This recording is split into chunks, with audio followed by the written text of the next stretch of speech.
Quand le corps de Grégory Villemain, 4 ans, est repêché dans la Vologne le 16 octobre 1984, personne n'imagine le fol emballement médiatico-judiciaire qui s'ensuivra.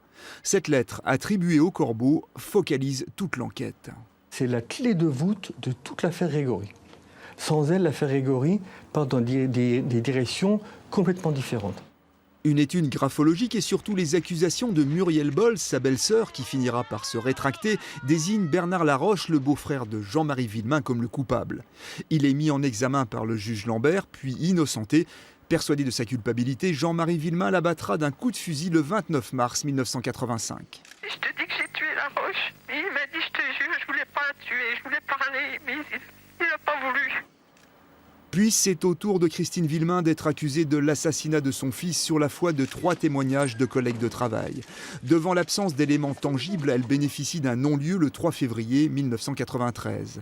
La même année, Jean-Marie Villemain est condamné à 5 ans de prison pour l'assassinat de Bernard Laroche.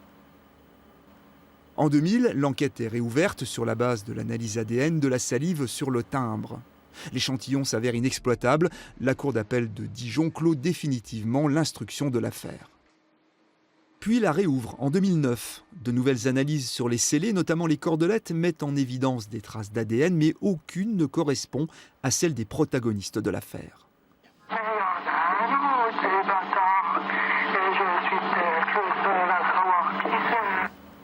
En 2012, l'analyse de la voix numérisée du Corbeau n'aboutit, elle, à aucun résultat tangible. Les progrès de la science ne permettent pas d'en apprendre davantage.